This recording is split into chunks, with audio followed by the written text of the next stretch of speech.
Quorum does exist, plus myself, I'm part of it, and that makes it that makes it 29. We have honorable members, please. We have 27 floor members. The quorum is pegged to the 58 membership, which I am part of the 58. So the quorum does exist. Thank you. Honorable members, correction of records of votes and proceedings. Yeah? Okay. Clerk, yes.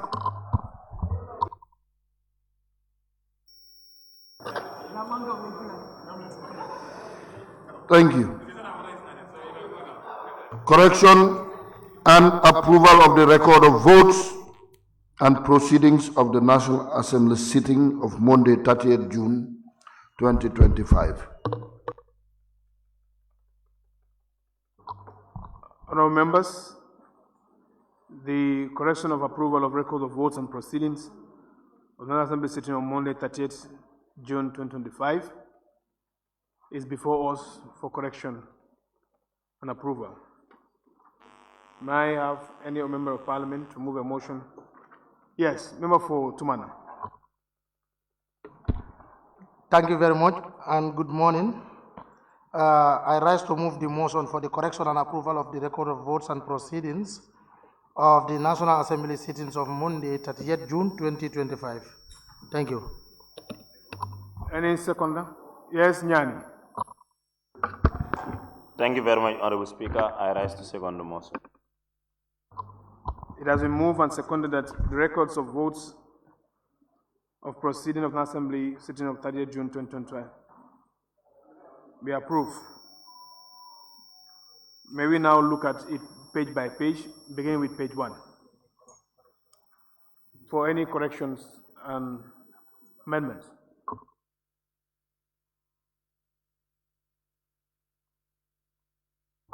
Page 1.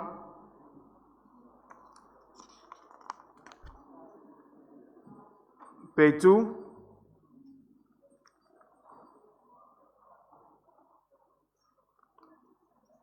Page 3.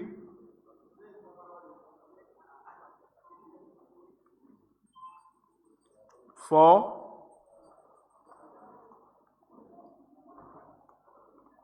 Yes, on page 4.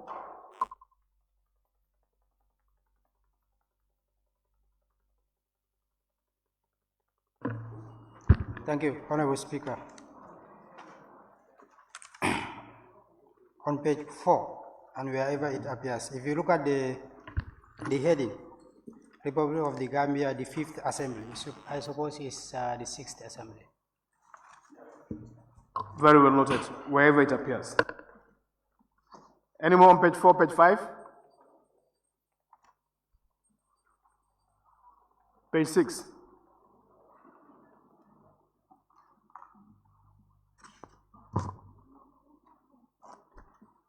Honorable members, it has been moved and seconded that the record of votes and proceedings of the National Assembly sitting on Monday, 30th June 2025 be approved with or without amendment.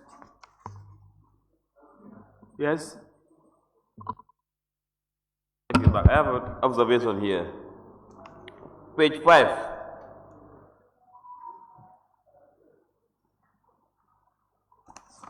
Page 5. Sorry, but before that, I have to take it from page 4. Motion without notice, 53C. The motion was moved and it was seconded. But actually, what happened, whether it was carried or not, it's not reflective on the minutes. So what follows is at the invitation of the Honorable Speaker, the Honorable Minister was invited. So whether that motion was carried or not, it's not reflective. So it should be captured. Yes, you are right. Table office have accepted that. I therefore put the record of votes on proceeding of Monday, 30th June 2025 be approved with amendments. Those in favor, please say aye. Not in favor, please say no. The ayes have it.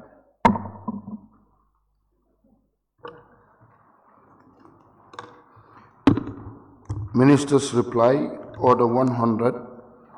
Minister's reply to the report of the National Assembly Standing Committee on Foreign Affairs oversight visit to the Gambia mission in Guinea-Bissau, April 2024, by the Honorable Minister for Transport, Works and Infrastructure. Thank you very much, Clerk. Before the Minister takes the podium, I want the House to nominate, of course, in sequence, the minority leader to come and assume the chair, the speakership, due to exigencies of service. So please, I want to step out for a moment and allow the minority to continue. Please nominate.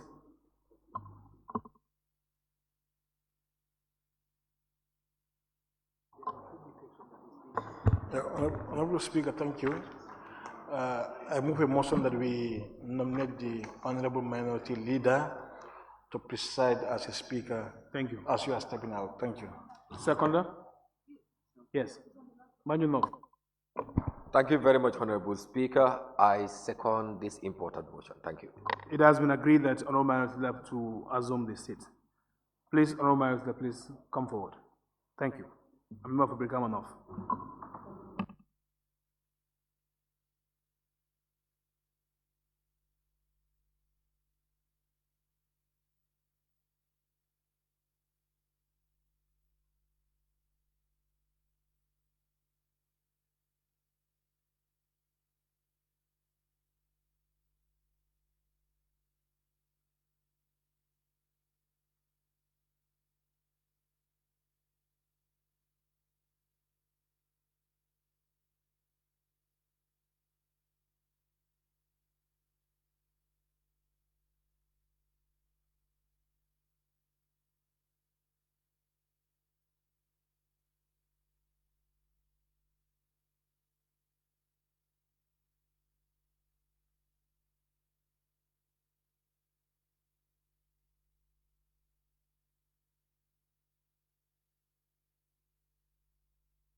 Thank you very much.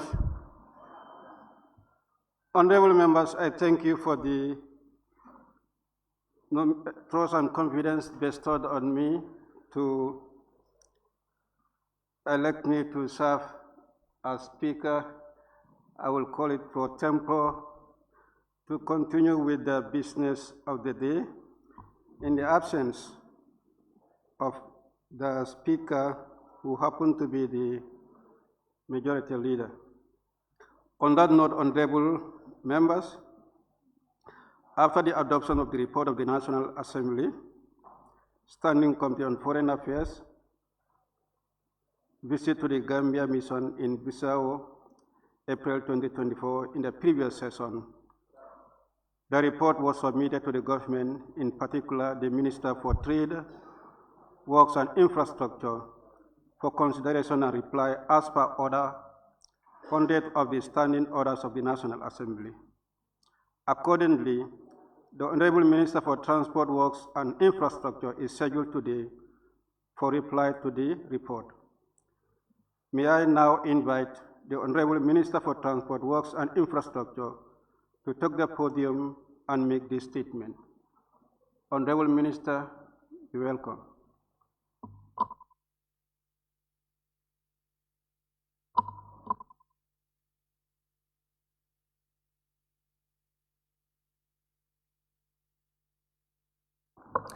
Thank you, Honorable Speaker. The government of the Republic of Guinea-Bissau, you may recall, offered a piece of land to the government of the Gambia in a place called Bairro de Mentaro in Bissau. measuring 64 meters by 90 meters in dimension at an area of 5,740 meters square. The idea to construct a chancery building of the Embassy of the Republic of the Gambia in Bissau was conceived in 2008 in a special arrangement signed by the two countries. From this agreement, it is understood that both the contractor and the consultant must be Bissau Guinean. Ultimately, So and So Construction Company was hired as the contractor, and Fernando Jorges Basha was hired as the consultant at a cost of 125,322,887.3 CFA franc. Key recommendations and conclusions from the report. As the ministry responsible for infrastructure, we highly recommend that the mission projects follow the due process we now have with the Ministry of Foreign Affairs, where all relevant institutions such as the Ministry of Finance and Economic Affairs, the Ministry of Justice, the Office of the President, and the Accountant General's Department are represented in the technical team to address and see through all the processes involved during the implementation. And following the submission of the recommendations of the committee, the ministry also hereby agrees thus.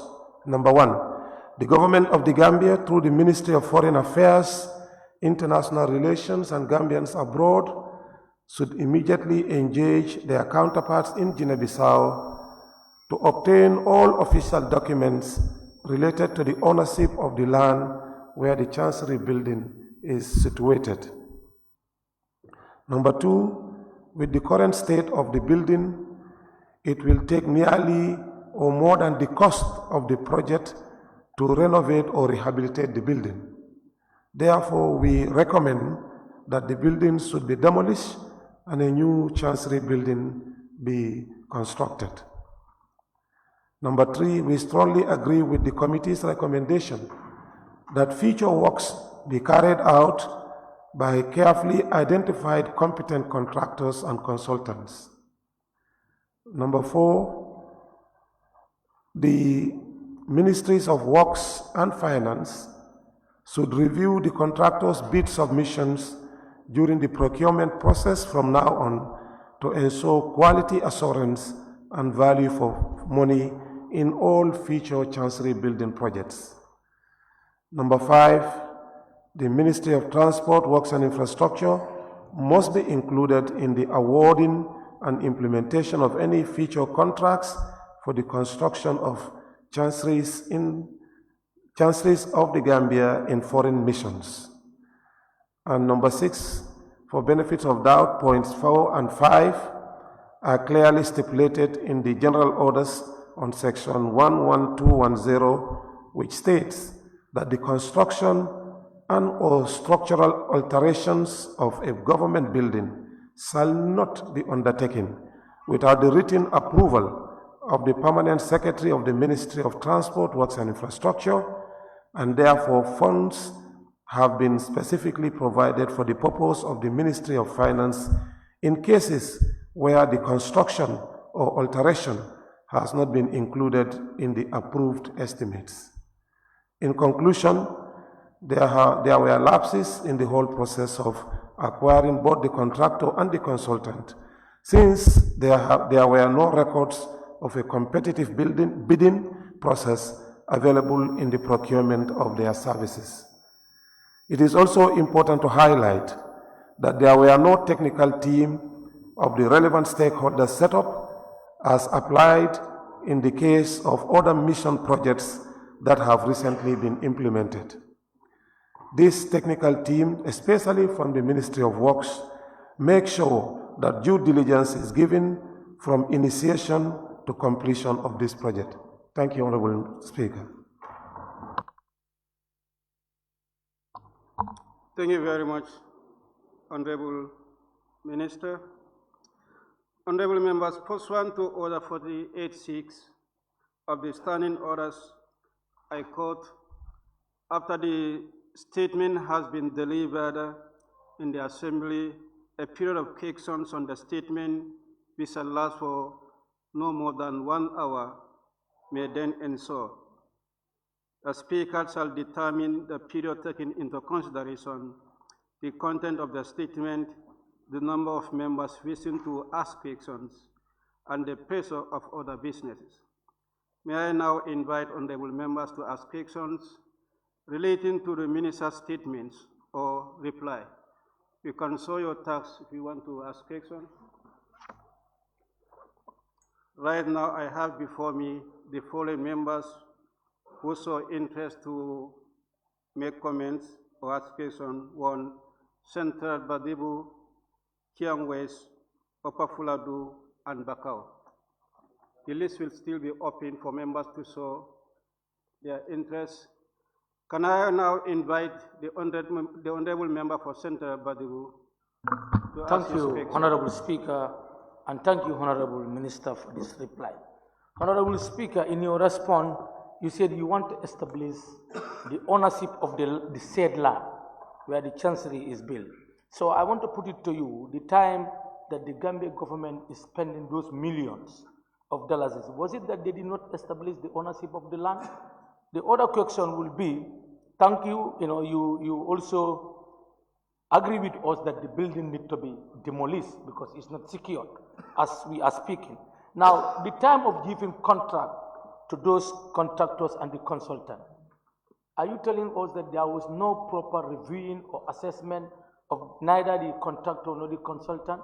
And if the consultant is known now after doing this bad work and waste of state resources, what other actions, legal actions, are we planning to take as a ministry? Thank you, Honorable Speaker. We did a review of the entire process. Remember that when this contract was being awarded, the Ministry of Works was not involved. So it was only at the request of the National Assembly to do a proper assessment of the building last year that we came in and then provided the opinion on the state of the building and also the issues inherent in the contract. Now, when we did the review, we have not seen anywhere regarding the ownership of the land, although we have seen a communique where the government of the Gambia and the government of Guinea-Bissau signed a reciprocal agreement that the Gambia will provide a chancery embassy building for the government of Guinea-Bissau, and the Guinea-Bissau government also will provide a piece of land to the Gambia to build their chancery. This, in good faith, yes, exists, but whether that land in question has proper documentation in the name of the Gambia is something that we cannot verify. That is why we are urging that before we embark on future projects on it, we have to verify true ownership of the land. So we have not seen any document to that effect. Now, regarding the contractor, as I said, we were not involved in the process. It started in 2008, but what we have seen in the documentation is that it is like the contractor and the consultant were chosen, by the embassy in Bissau. The ministry that should have given them proper due diligence and advice on the suitability of the contractor and the consultant was not involved. So we could not, to a verifiable extent, say much about the qualification and or lack of that, about the contractor and the consultant, because we were not involved in the process. We did not know what criteria was used to choose them. And also we have not seen any documentation on the following. For example, it is a known fact in contracting, especially in construction, that once you have done a previous project of similar kind, at the end of the contract, you are given what we call a certificate of reference to say that the client contracted you, you have delivered to satisfaction, that the amount of money spent, the project scope, and also the capacity of the contractor, all those things are mentioned. That is to help the contractor in case you want to do, you want to participate in any bidding, then you can use that as reference that you embark on similar projects before. We have not seen all those things in the document, and that is why we cannot speak to the qualification of the consultant, neither the contractor also. Thank you, Honorable Minister. Honorable Member for Kiang West. Honorable Speaker, thank you very much. Honorable Minister, thank you very much for that response, and I want to thank you for agreeing with so many recommendations set by the committee and adopted by the National Assembly. And what I have not heard from your response is about people who were involved in the process. Some of them were mentioned in the report. And I have not heard about what action would we take to caution those people, to invite them, so that we can put people to task for failing, the government, for failing the country by spending that huge amount of money. But anytime I take the podium, you are standing in front of me. I always like to thank you for the Kiang West Road, and the construction is still ongoing. To be honest, it's through our collaborations, and the work is still ongoing. So I want to thank you very much. So please, your response to my question.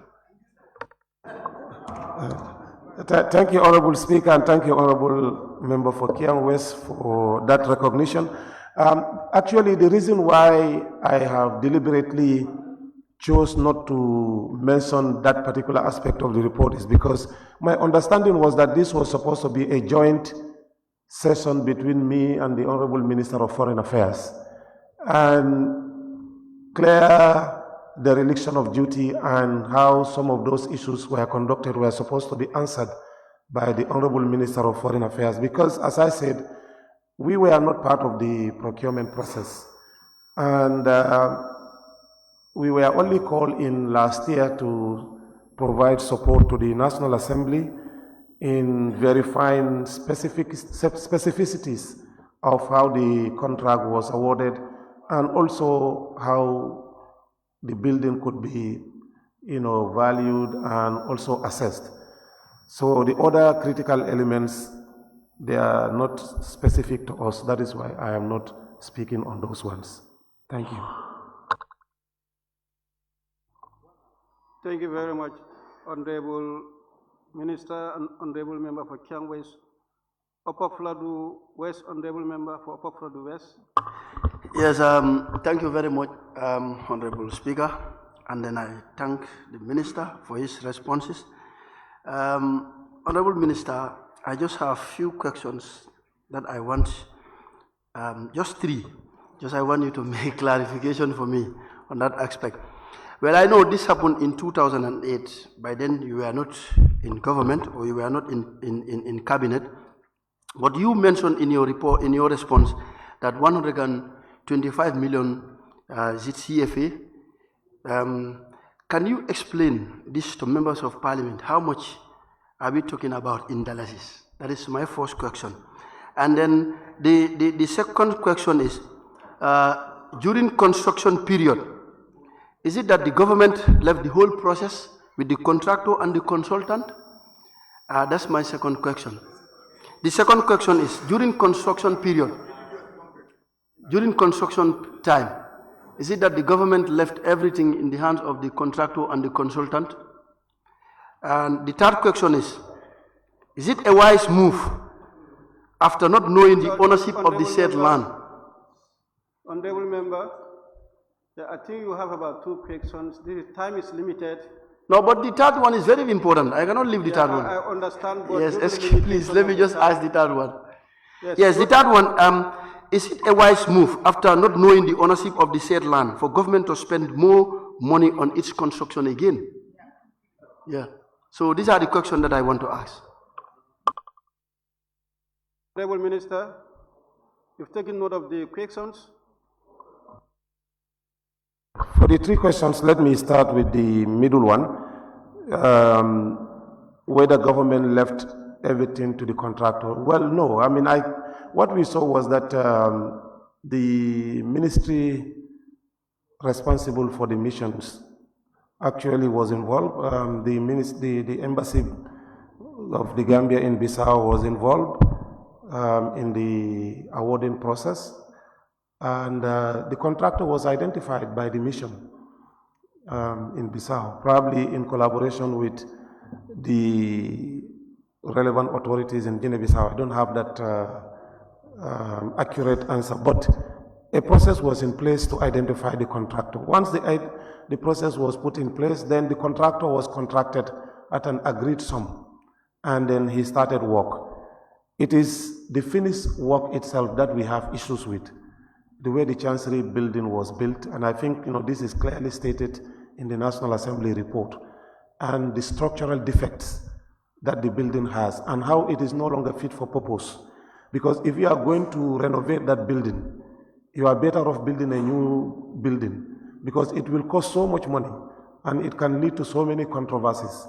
Then we are recommending, and we agree with the committee, that let us demolish that one and build a new building. But before you build anything, coming to your last question, we are recommending that we have to establish ownership of the land. Because I know, yes, in many countries, diplomatic missions are only supposed to rent.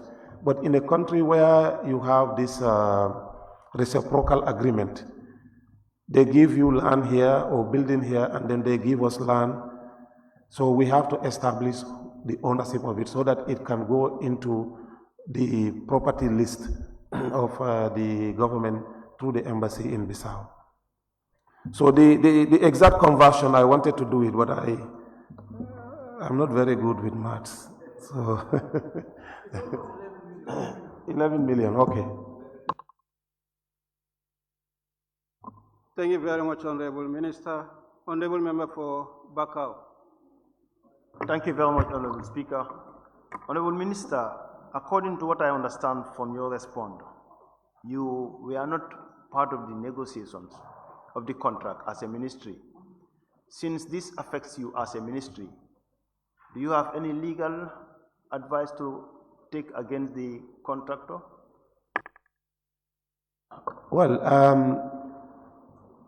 I don't know the relevant laws in Guinea-Bissau that are applicable to contracting.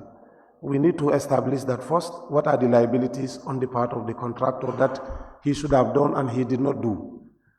And this is like almost 20 years ago. We don't know whether that company is even still in existence, or we don't know whether the consultant is also still in Bissau. But it may worth following it, to see actually what can be done. If there were some responsibilities that were supposed to be done and they were not done, I know that the report is very detailed about who should have done what and they did not do at both the embassy and the foreign ministry. But whether that is applicable to the contractor based on the local laws, I don't have much ideas about that, but that can be pursued through advice probably from the Attorney General's chambers.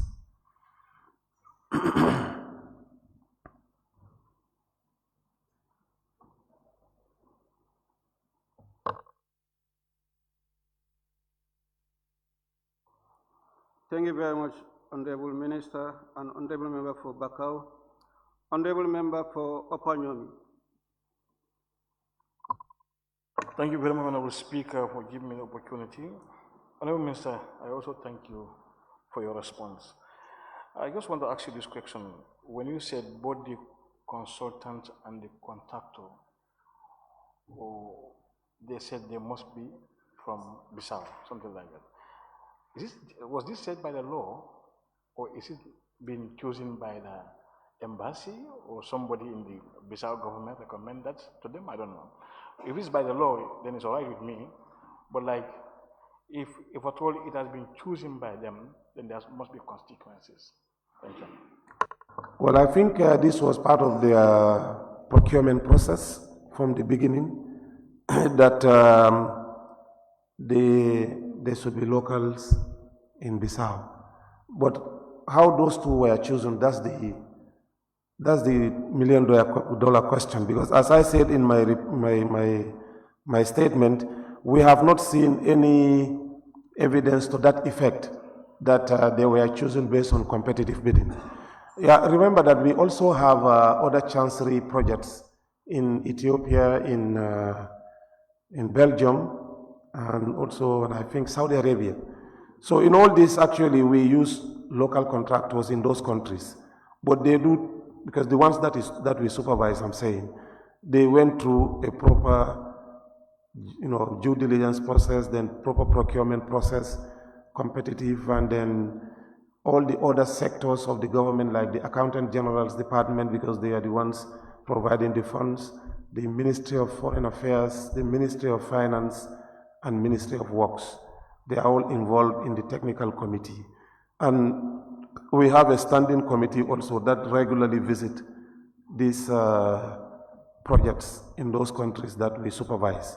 Now, in the case of Bissau, because we were not involved, there is no evidence in the records that a committee was set up to go through a proper procurement process, that a due diligence was done on the contractor, that quality assurance measures were being taken on even the building itself. So those are the issues that we have found out. Yeah. Thank you very much, Honorable Minister. I now call on the Honorable Member for Lower Salon. Thank you, Honorable Speaker. And Honorable Minister, the essence of the orders 100 ministers' reply is not that the resolution that we pass through you come and read those resolutions. We want you to act and how far that you have done with the resolutions. But in this case, you read the resolution that we have sent to you, and we are in a dilemma that the position that you have taken is not known by you and your government. Because if you have seen this, government is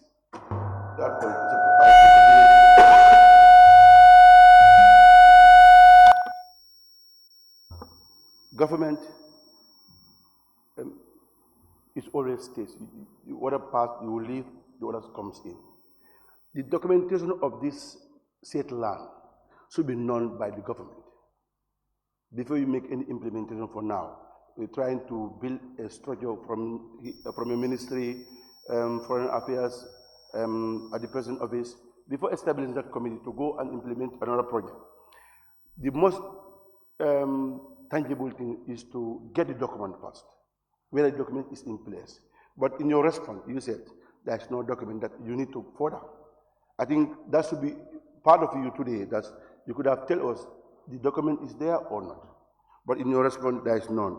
And I think that's a weakness, and there's no record keeping that can source to the government. Honorable Speaker, I also tell you, your ministry, we are part of the supervising bodies. Your ministry, I don't know whether you are updated or not. They were part of this because there's a team from your ministry, from your ministry and Minister of Work, Foreign Affairs. They were left and they went to Bissau for supervisors. I don't know whether you are aware of that or not. Thank you. Let me begin with your last question. I have not seen any evidence in our records that we were involved in the supervision of that project. Yes, when this issue came up, we went to do an assessment of the building. Probably that's what you are talking about. But at that time, when the building was being constructed, we were never part of the team.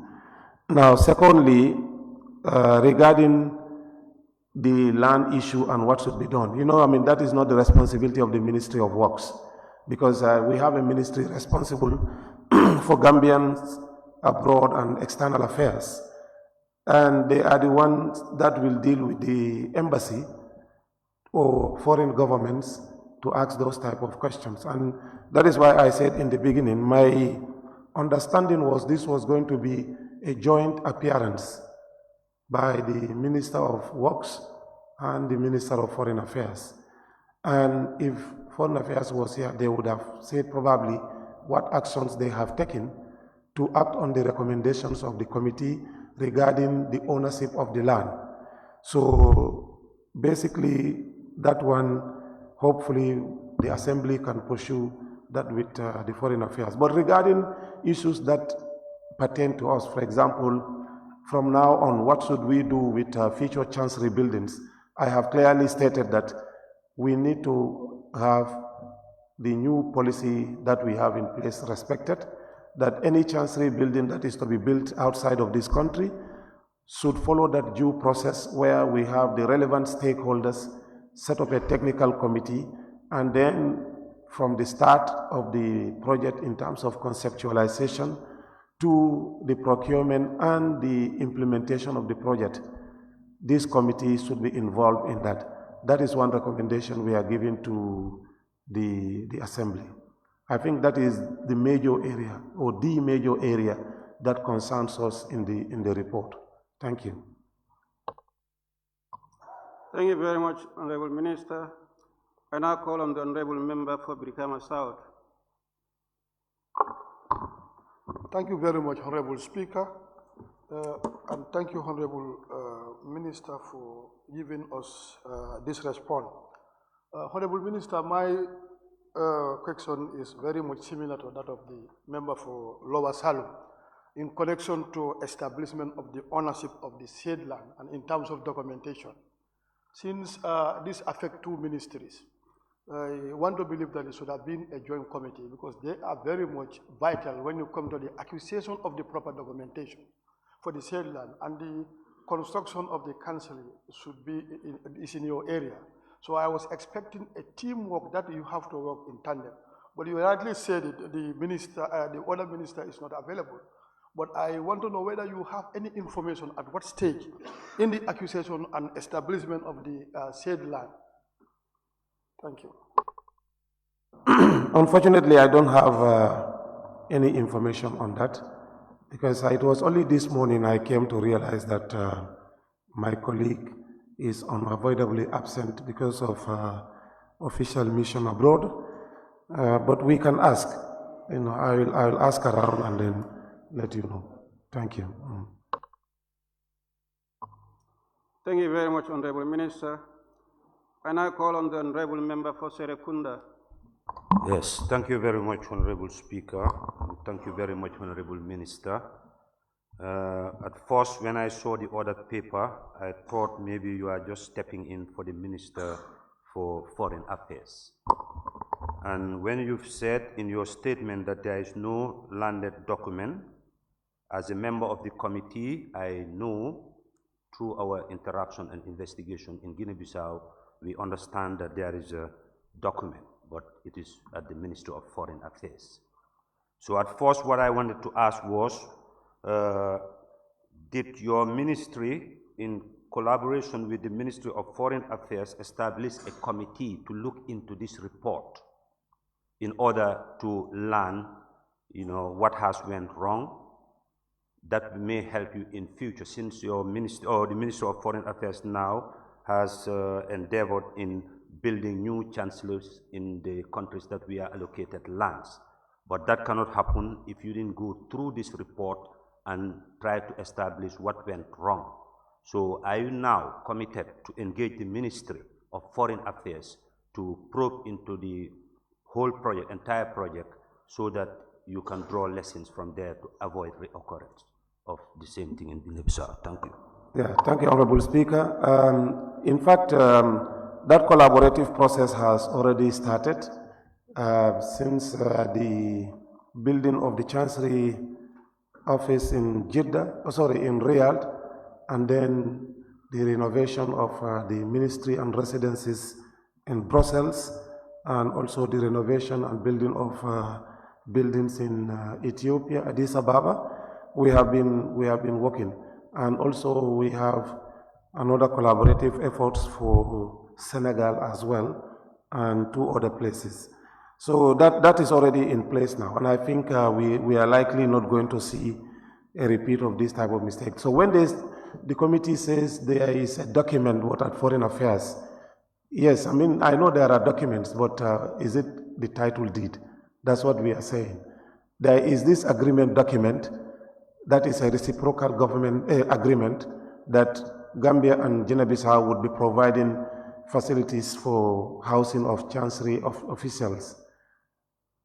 Those are documents that are there, but the real title deed of ownership of the land, we have not seen that. Yeah. Thank you very much, Honorable Minister.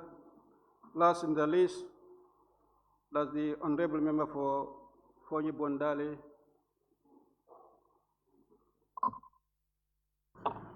Thank you, Honorable Speaker. Thank you, Honorable Minister. I think my first question was raised by Honorable Jawara, and I think you give that answer. So my second question will be like, what is your ministry doing with regards to this issue? Well, we totally agreed with the recommendations of the Commission, the National Assembly. We have learned greatly from the report, and we have also recognized that there is need for governmental synergy and collaboration at all levels in implementing and executing projects like this. So that's one great lesson that we have learned. Yeah. Thank you very much, Honorable Minister. I have one more name in the list, and I call on the Honorable Member for Sabah Sanjal. Assalamu alaikum. Honorable Speaker, thank you for giving me the opportunity. Honorable Minister, I think I'm a bit confused having heard some of the questions coming from some members, as if that you are here representing foreign affairs as far as this issue is concerned. According to the letter that you were served from the National Assembly, were you served with a letter to come and answer questions on behalf of foreign affairs? Because being a member of this committee, when we went to Bissau, we realized that most of the issues that are adversely mentioned here has to do with foreign affairs. I can see that in the report, the ministry had a very little role that they have played, which was just a visit to go and assess what had transpired during the construction process of that chancery. Are you representing the Ministry of Foreign Affairs here, or were you served just to come and clarify based on that side visit that you have conducted under your ministry? Thank you. Thank you, Honorable Member. Honorable Minister, let me do the clarification. Honorable members, I was supposed to do that in the closing after the minister exhausted the questions, that the minister is here representing his ministry, is replying to issues that were raised in the report and the resolutions that affected his ministry. Accordingly, the other minister, that is the Minister for Foreign Affairs, equally was invited. Unfortunately, he is out of town. Any day he returns, he will also appear before you and respond to issues that affect his ministry. Thank you. Minister, you can proceed. Thank you, Honorable Speaker. I think you've made my answer very easy. Actually, Honorable Member for Sabah Sanjal, before you came in, I clearly stated that my understanding was that this was going to be a joint appearance between myself and the Honorable Minister of Foreign Affairs, but he is unavoidably absent because he's out of the country. So many of the issues raised, as I mean, answer to other members of the National Assembly, have very little to do with us. And our knowledge about some of those things are very limited. Yes. Thank you. Thank you very much, Honorable Minister and Honorable Member for Sabah Sanjal. Honorable members, the list is exhausted. On that note, let me thank the Honorable Minister for the reply and also responding to the questions raised by Honorable members, as well as Honorable members who asked questions. Thank you very much for your contribution. On that note, We have now concluded the reply of the minister towards the issues raised in the report and then the resolutions. Now we can move. Clerk, can we proceed? Thank you. Minister's reply, Order 100. Minister's reply to the report of the National Assembly Standing Committee on Trade Countrywide Tour to Local Producers by the Honorable Minister for Trade, Industry, Regional Integration and Employment. Thank you very much. Honorable members, we've been informed that the Honorable Minister for Trade, Industry, Regional Integration and Employment is not available to respond to questions at the moment. We'll now bury the order paper and then move on to the next topic. In the event the minister is available, then he will be appearing to respond to questions. Yes, Honorable Member. I don't know whether it escaped all of us or what, but the Committee on Trade is a select committee, not a standing committee, as far as I know.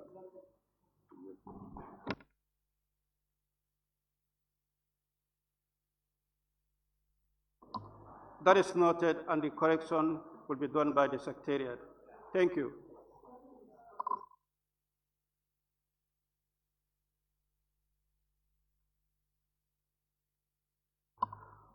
In this circumstance, honorable members, I'm invoking Order 14.3 to vary the order paper for the clerk to move to the next agenda. Over to the clerk. Thank you. Bill, Order 66, second reading. Second reading of the Medicines and Related Products Amendment Bill 2025 by the Honorable Chairperson of the Select Committee on Health, Refugees, Disaster and Humanitarian Relief. Thank you very much. Honorable members, you'll recall that the first reading of the Medicine and Related Products Amendment Bill 2025 was done on Thursday, 26 June 2025, and today is appointed for the second reading in accordance with Order 66.2.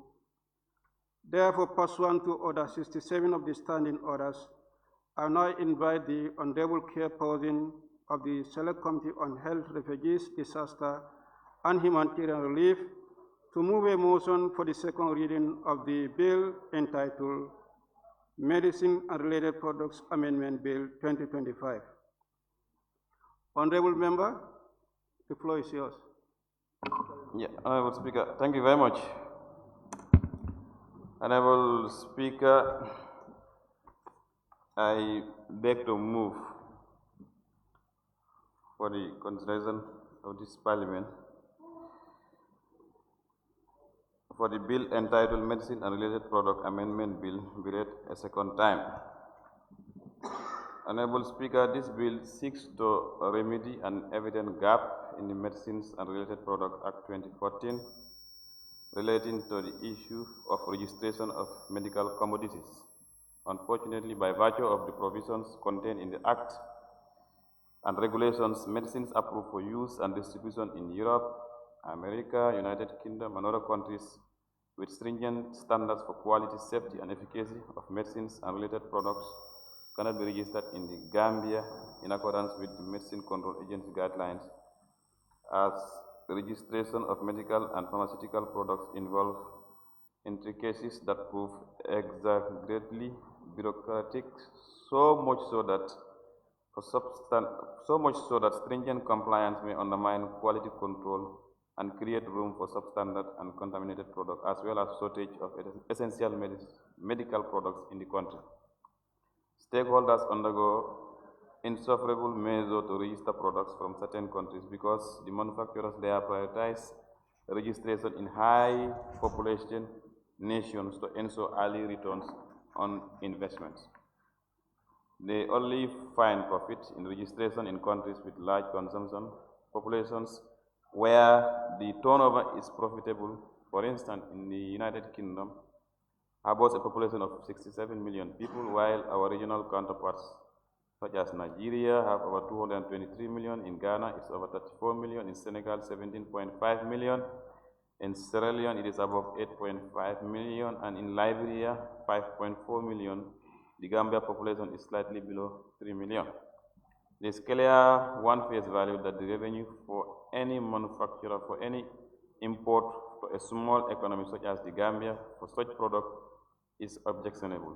Consequently, manufacturers are hesitant to submit themselves to the rigors of the tedious registration process. This amendment will neutralize the imminent adverse implications that may arise due to the scarcity of quality medicines, particularly essential and life-saving medicine. So on those regards, Honorable Speaker, once again I beg to move.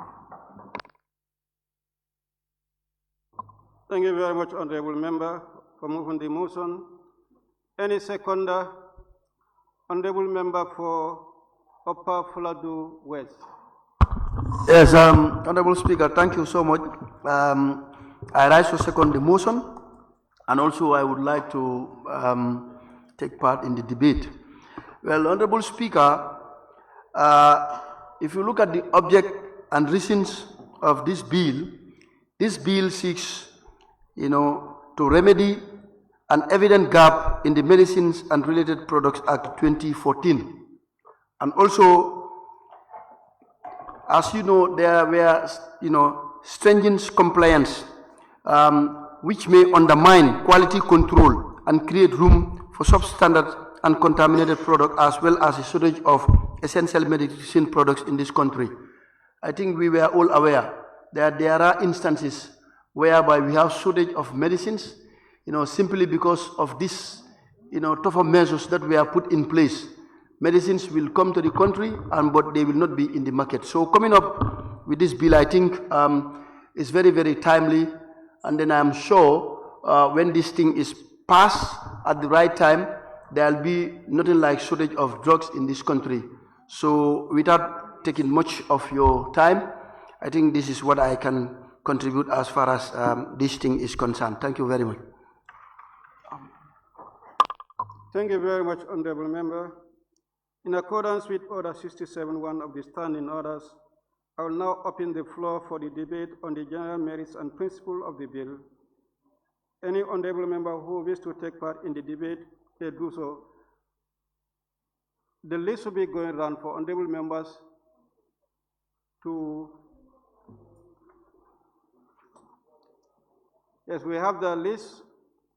Facing the list is the member for Fonyi Berfet, and then nominated member Fatou K. Jawara, Talinding Kunjang, Fonyi Bondali, Chiang West, and Banjul North. I now call on the honorable member for Fonyi Berfet to take the floor. Thank you, Honorable Speaker, for giving me the floor. And I would like to thank our able Honorable Chair of the Health Committee for bringing this act. Honorable Speaker, policies are put in place to help the citizens or the people, and the policy are not Quran or the Bible. If you see that it is affecting the people, you can change it to better or to make things easy for the citizens of the country. And that is the main reason why the Health Committee sat and discussed on bringing this act, that is removing the Act 2024, which is really affecting the businessmen or the people bringing medicine in the country. It is making things very difficult for the drug importers in the Gambia, especially those who normally import drugs from UK and America and other European countries. It is so difficult for them to have this chance to bring medicine here, simply because of these stringent measures put in place.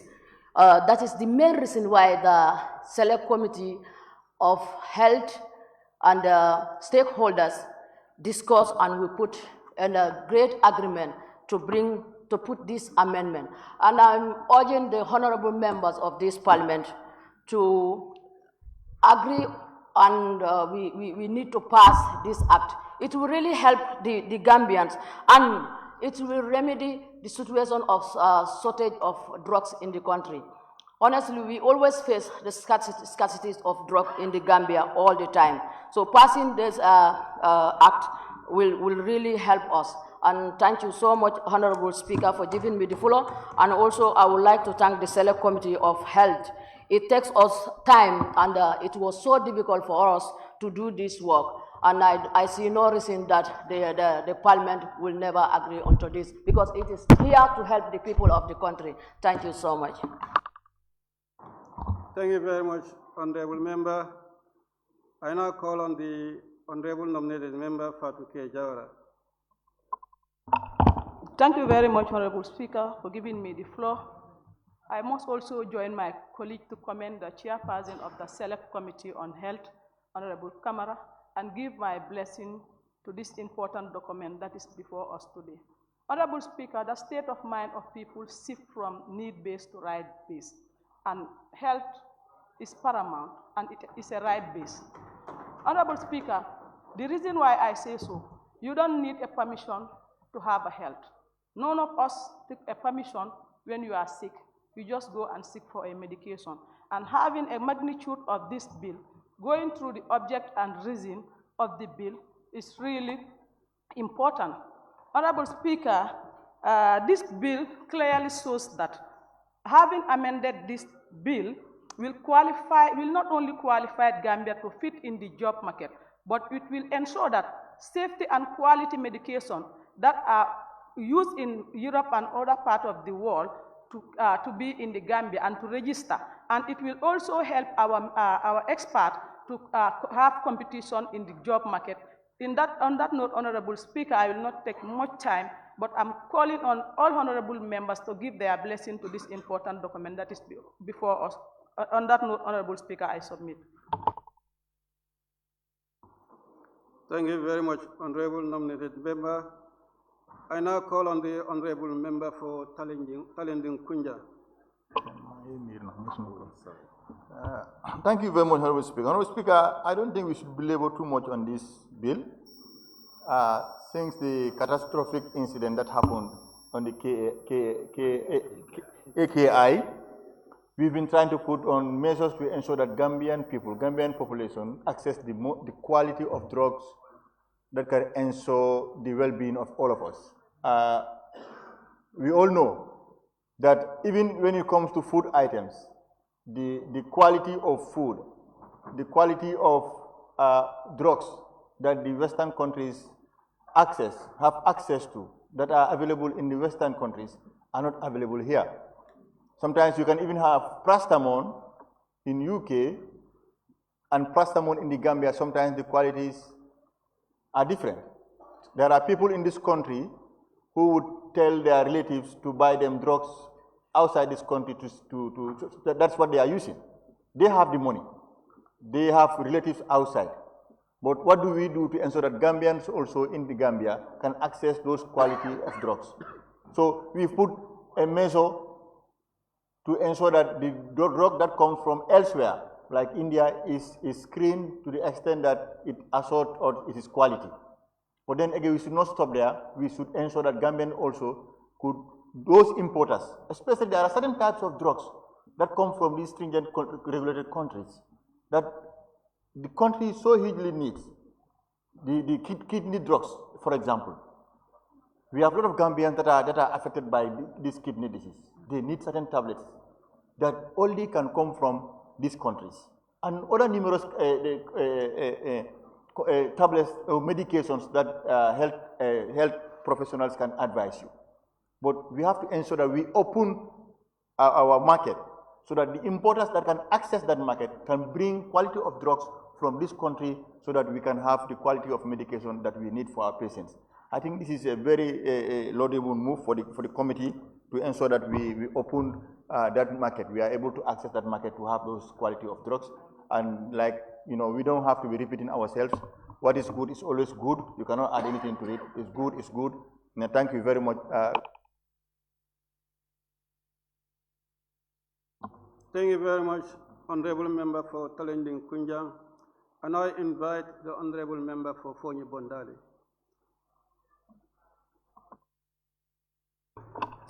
Thank you, Honorable Speaker. Honorable Speaker, I would also like to join my colleagues in thanking the mover of the motion. Honorable Speaker, as we all know, health is everybody's business. I can say this is one of the most important bill or amendment that is made in this assembly. As it says, for medicine or its related product to come from countries, this is not like medicine or whatsoever coming from any other country, but it will come from countries that are highly regulated, have highly regulated bodies that looks in that aspect. As we all experienced in years back, we had a similar problem in AKI, but this time around it comes from highly regulated countries. So I'll also join my colleagues to urge our members to consider this bill or refer this bill to the whole committee, for the whole committee of the House to consider this. Thank you. Thank you so much.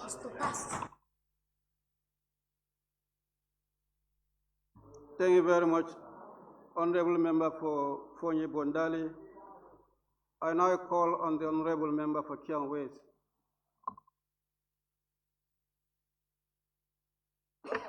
Honorable Speaker, thank you very much.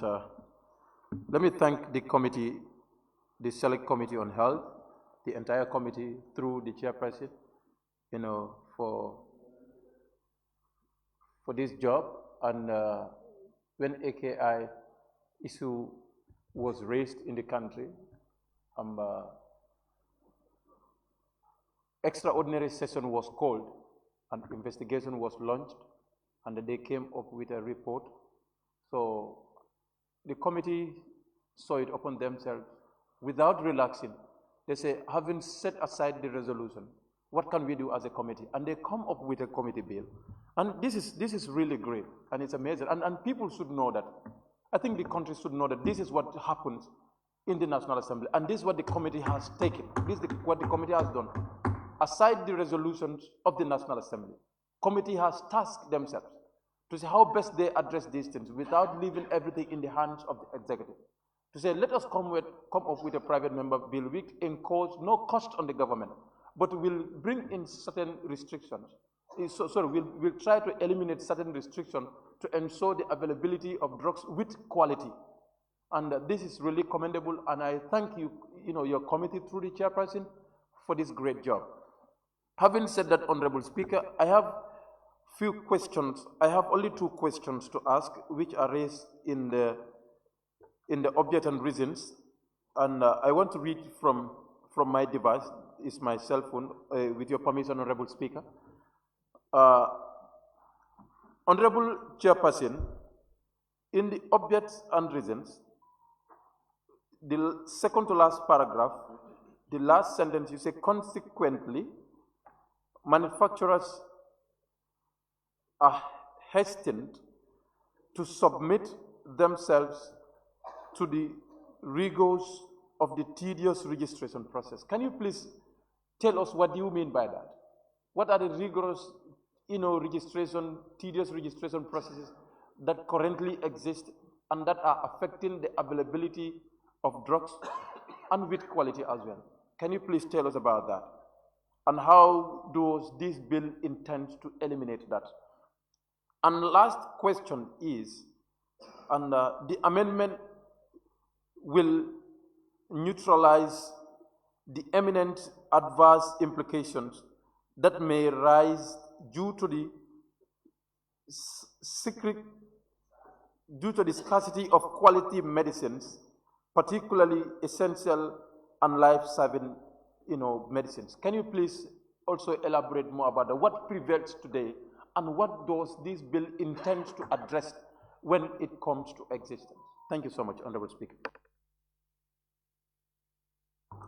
Thank you very much, Honorable Member for Chiang West.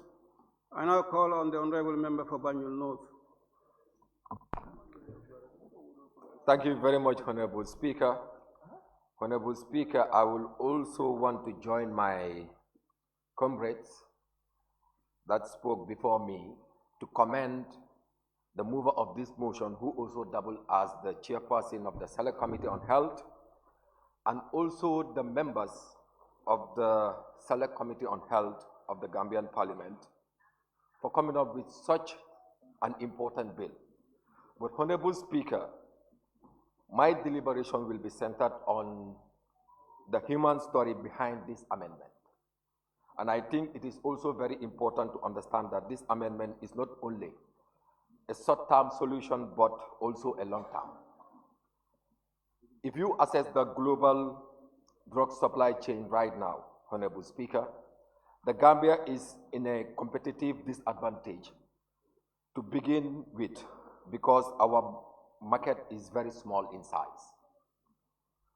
Meaning, most of the manufacturing companies that are globally recognized, they don't consider Gambia as a variable market, which is indeed a very big concern, especially if the regulatory framework is not easy for them to supply. As a result, most Gambians will not have access to quality medication around the world, which is indeed a very big concern. Honorable Speaker, these medications are the ones approved for use and distribution in countries like European countries, Canada, and USA. This amendment now will give, if passed, the Gambian an opportunity that don't have the chance to travel, that is the Gambians that don't have the chance to travel to New York, to UK and other countries, so that they will have local distributors that could source it from a place where quality is not an issue. Because going back to which members have mentioned here, those children died in 2022. Not a single one of those medications were sourced from countries with an SRA. So as a result, it is the majority of the market that can source SRA nations allowed to enter into the country via listing mechanism, a mechanism other than registration. It will minimize the issue of risk. That is why this particular bill is very, very important, Honorable Speaker. Also understanding that only 30% of the medications in this country that are covered by our public sector, that is through the Ministry of Health and also appropriation by the Parliament. If you look at the total budget that we allocate to the Ministry of Health in terms of funds to buy drugs for our public hospitals, Honorable Speaker, we only appropriate 30% of essential drugs that are required in this country, meaning 70% comes from the private sector. So understanding this situation is like, if we don't also help the private sector to be able to bring in medication in this country, it will be very difficult for us as a country, and that will lead to drug shortage, which is currently happening in this country. Honorable Speaker, from my human perspective, it should be a sense of pride that someone from Banjul North constituency who has never traveled to USA, never traveled to UK, if this bill is passed, because of this law, they will have the access to the same medication bottle that, for example, Donald Trump is having access to. And that itself is revolutionary, and that itself is leveling the playing field, and this is the entire truth as far as this particular bill is concerned. Honorable Speaker, this is not only apt as a bill, it is not only apt, but it is the solution, and the Gambian should be very careful from copy and paste, because we also understand that some people will tell you what is happening in other countries, what is happening in Ghana, for example, what is happening in Kenya. We are not here to copy-paste Kenyan law or Ghana's law. And for example, understanding that Ghana, they have their own manufacturing farms when it comes to, that is local manufacturing farms when it comes to medicines. So that cannot be compared with the Gambia right now. So in that regards, we can only do what we can, and we also understand that Gambia doesn't have manufacturing farms when it comes to drugs or medications. So we need to start seeing this amendment through the lens of human beings, through the lens of our kidney transplant patient, as mentioned by some members, to have access to medication. Honorable Speaker, in conclusion, there are things that I personally know, understanding that there are human being story, like I said in the beginning, behind this amendment. So this amendment is the most important law that has ever been fixed in the Gambia, because we are democratizing the access to quality medication, which is a fundamental human right as mentioned by some members. So in that regards, I will also want to join my fellow honorable members to implore others, that is our comrades in parliament, to move this particular bill to the consideration stage, which is the committee of the whole house, to consider this important bill and pass accordingly. In that regards, I submit. Thank you. Thank you very much, Honorable Member for Banjul North. Honorable members, the list is exhausted.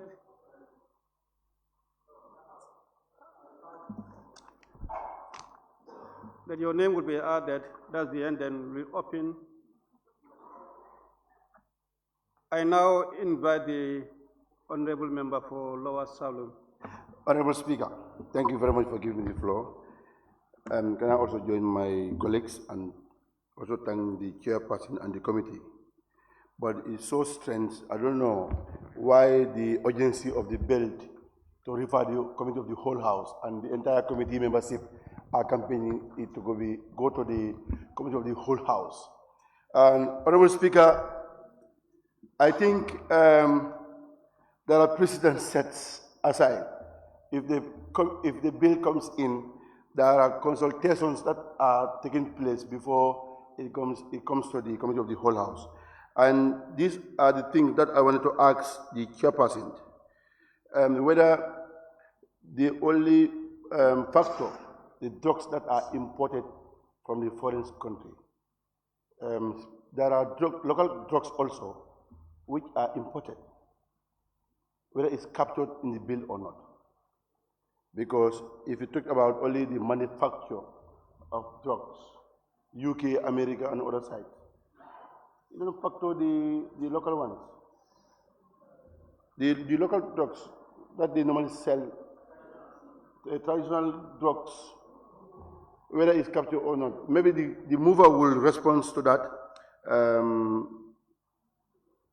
Honorable Speaker, and again, there are also food items also that normally comes from that are imported. That we need to also to check on those food items, whether the bill also covers those issues or not. And the member for Banjul North, as a member, we want you to correct this, whether the AKI tragedy, whether it was caused by the medicines that are imported or not, because it's an issue. And we, as a member, maybe you know something in this issue. We want to know whether it's caused by, the death of those kids are caused by these drugs or not. Honorable Speaker, I think they have done a great job, but then we ask them also to make a great consultations or more that will better for the bill to pass, and we also yearn for better governance, because policy is not rushed. I think there are bills comes in Parliament here that pass through a procedure, and we allow the bill also to pass that procedure also, and whereby we can have a good legislation in our country that will come and govern us in the next few years. Thank you very much. And Honorable Speaker, if that I can move a motion that the bill to be committed to the committee for further consultations with the other committees. Thank you very much, honorable member. Thank you very much, honorable member for Lower Salem. Now the list is exhausted. On that note, let me thank the honorable mover of the motion, as well as the members for their contribution.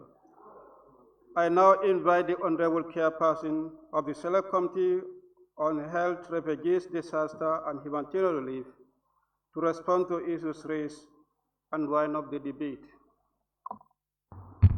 Honorable Speaker, thank you very much.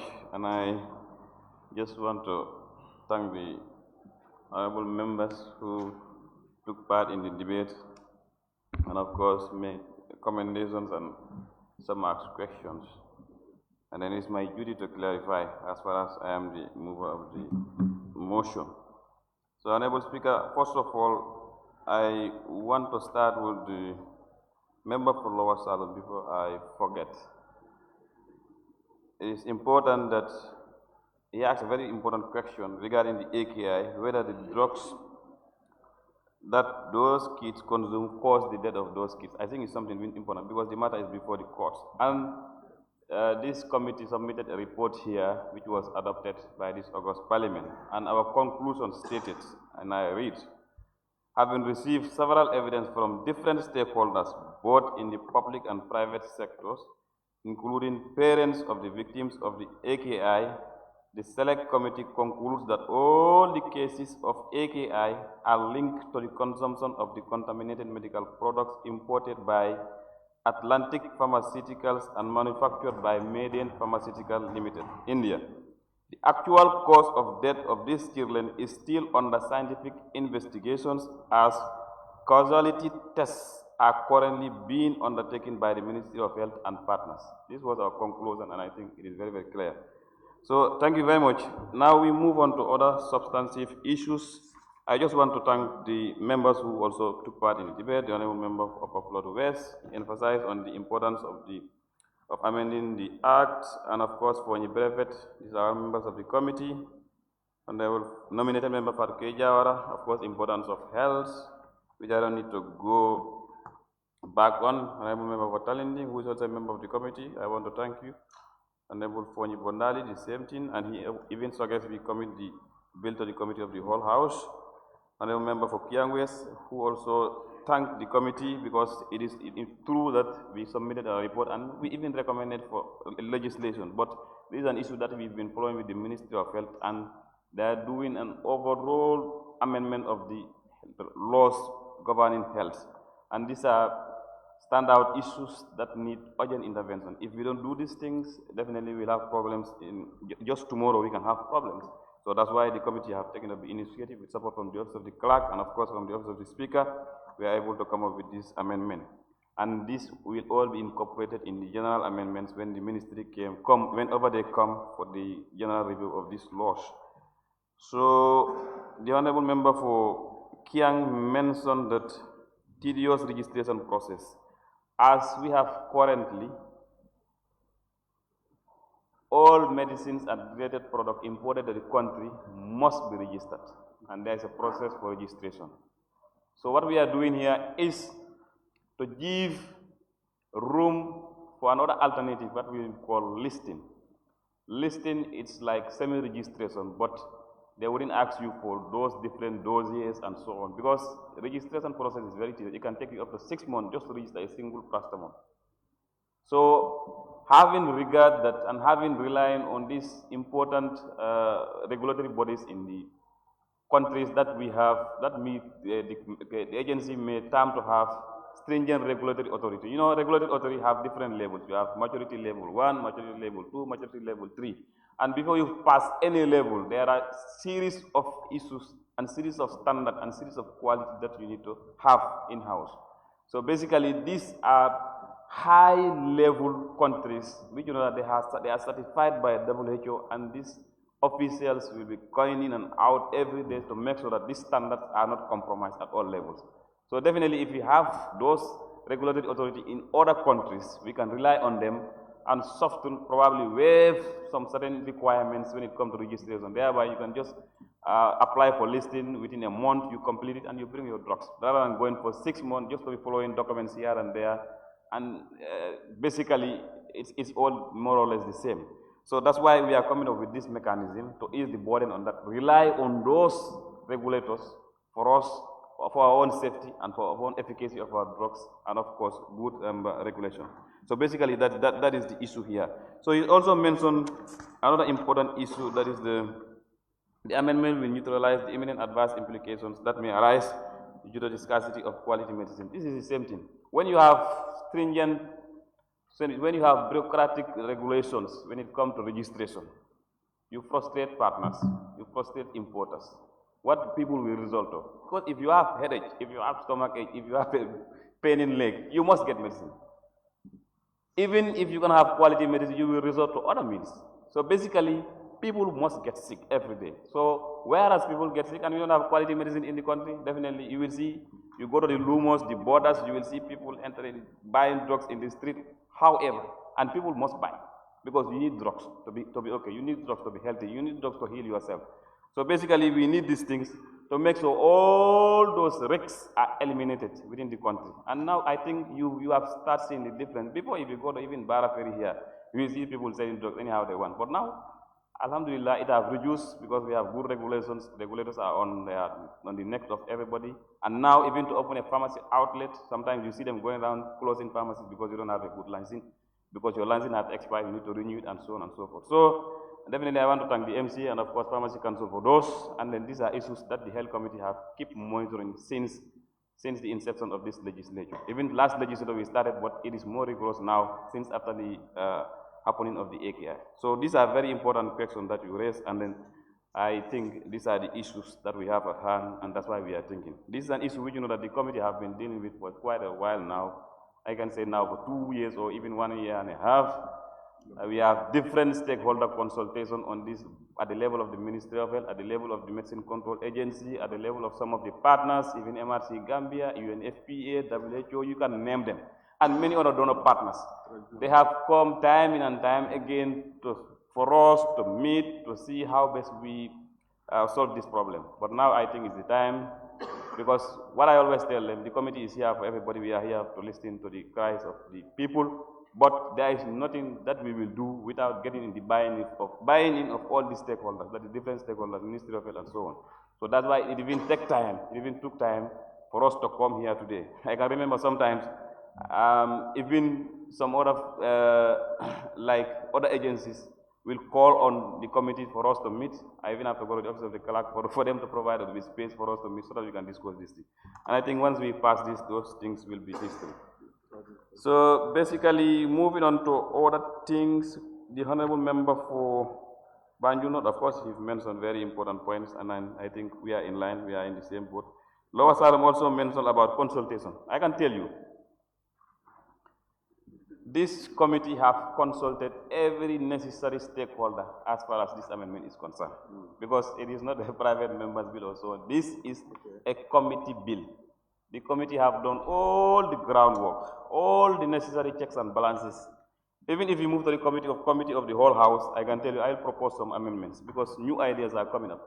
But let's remember, when you are dealing with drugs, when you are dealing with issues related to health, it's not like dealing with plain A, B, and C. It is completely different. Any day that we keep wasting more time on this, honestly, the country risks losing good quality medical items because of the execution of the law, and of course some other programs which you know that they are linked to some of those medicines and so on.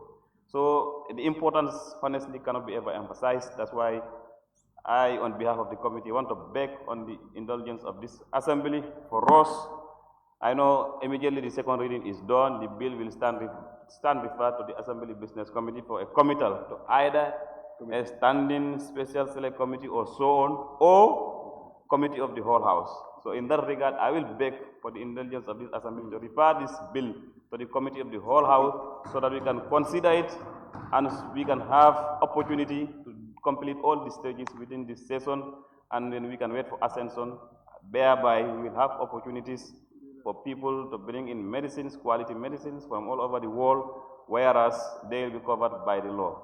And here we are emphasizing on the issue of safety, efficacy, and standard. If you could recall that some times back, I told you, the Ministry of Health is currently with partners building a quality laboratory at Busubi, which is almost near completion. Once that is completed, we will say goodbye to all these issues. Because once medicines come, they will go there, they test them. Food product you come, they will take you there, it will be tested. So before we do that, now the mechanism that is put in place for testing, if you bring in your consignment, they will take a sample, they will refer it to maybe India or other labs for testing. Once the results are released, then they will release your product. But this is not about testing, this is about registration. Registration of products. It is completely different from testing. So that's why we are opting on other mechanism, other than registration, which is called listing, to lessen the burden on you and I, to lessen the burden on the state, to lessen the burden on importers, so that we can have these medicines, quality medicines for that matter, in this country. So, Honorable Speaker, I think that's what I have to say, unless probably I missed one or two other things. But basically, this is what the committee have for the consideration of this August Assembly, and I think we will do the needful to help the country, help the health sector, of course, help our regulators. Because once we don't help them, sometimes you will be doing good with regards to importing medicine, you bring quality medicine, but at the end of the day, they will just be stuck somewhere. They will tell you it's the law.